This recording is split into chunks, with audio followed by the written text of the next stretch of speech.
Alors, on va continuer avec les sarcodines. On a dit on distingue plutôt deux types ou bien deux sous-embranchements à partir de les sarcomastigophora. C'est les mastigophora et la sarcodine.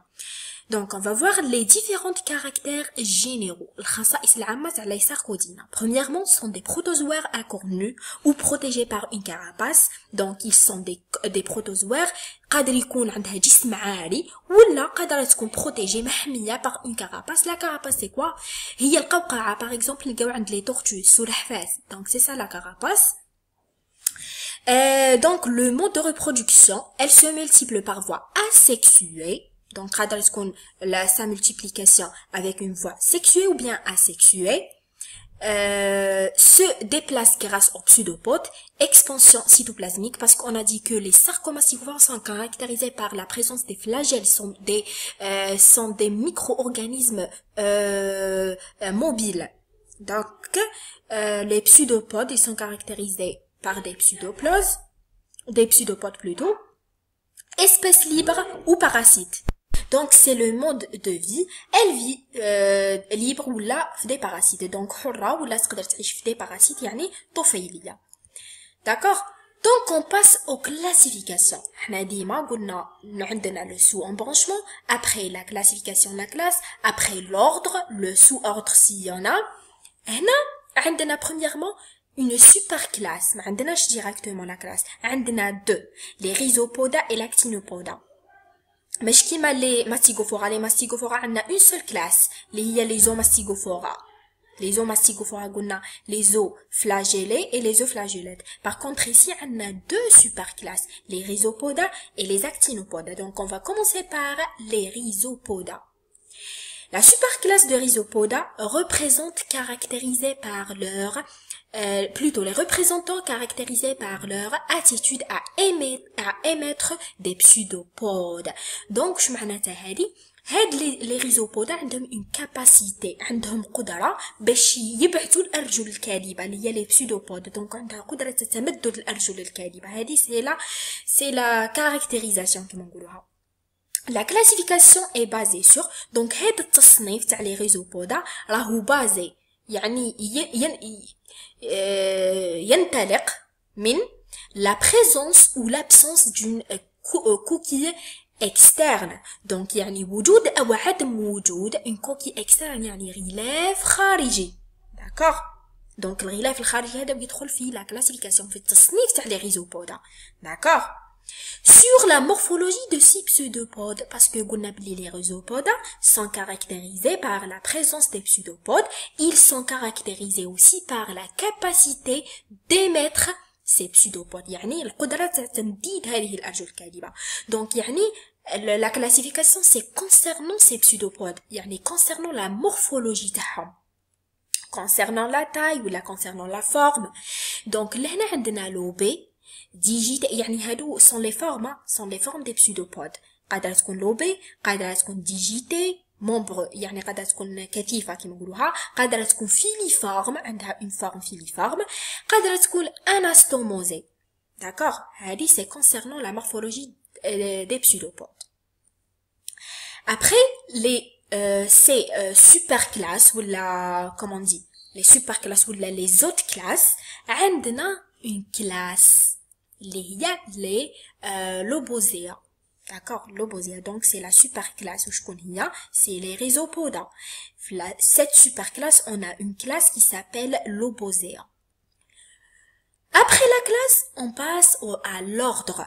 Donc les lobosea, leur ordre c'est l'Amoebida. L'Amoebida. D'accord? C'est un peu dur ces termes parce qu'ils sont en grec, mais il faut les apprendre, d'accord? Donc, fait l'ordre, plutôt fait la classe ou bien fait l'ordre, on a normalement trois espèces. On va commencer par le premier espèce, c'est l'Amoeba proteus. C'est l'Amoeba proteus. C'est un amibe libre d'eau douce de 500 micromètres. Donc, il a une toute petite taille. On peut pas le voir, parce que c'est le micromètre. D'accord? Donc, il est libre, يعيش حر, في les eaux douces, في المياه العذبة. donc se nourrit de proie par les phagocytes. Concernant sa nourriture يتغذى على les phagocytes اللي هي الخلايا البلعومية. donc l'ectoplasme تاعو est dépourvu d'organites. عنده في l'ectoplasme تاعو بمعنى خالي من العضيات. l'ectoplasme est dépourvu d'organites خالي من العضيات. par contre l'endoplasme renferme يحتوي premièrement على une mitochondrie. الميتوكوندري اللي هو مقر عملية التركيب الضوئي أو تصنيع المادة العضوية. علاش؟ باسكو سون ليبر. علاه قلنا باسكو سون ليبر. مادام ليبر دونك راح يكونوا hétérotrophes. bon elle renferme aussi des dictyosomes. les dictyosomes هي l'appareil de Golgi. الجهاز الجولجي تحتوي على les grains lipoprotéiques. تحتوي على les gouttelettes lipidiques. عندها des vacuoles digestives et des vacuoles pulsatiles. les vacuoles هما الفجوات، بمعنى عندها فجوة في الجهاز الهضمي وفجوة pulsatile يعني نابضة. داكوغ، هذا سي l'endoplasme. et voilà عندنا هذه c'est une amoeba proteus. ها هي عندها الأرجل الكاذبة تاعها اللي هي les pseudopodes. d'accord, عندها la capacité à émettre ces pseudopodes انبعاث تاعهم. donc c'est l'amoeba proteus. on passe au deuxième espèce après les amoeba proteus, c'est l'entamoeba histolytica. elle vit dans le gros intestin de l'homme. donc c'est un micro-organisme bénéfique. قد يكون bénéfique وقد يكون non. elle vit dans قادرة تعيش في الإنسان، تعيش في المعي الغليظ تاع الإنسان. d'accord. elle cause des dysenteries ولا la diarrhée. donc elle تسبب في الإسهال. d'accord. elle existe sous deux formes: végétative mobile. قادرة تكون végétative يعني نباتية موبيل تتحرك، وقادرة تكون كيستيك résistante. قادرة تكون كيستيك يعني sous forme d'un kyste. d'accord.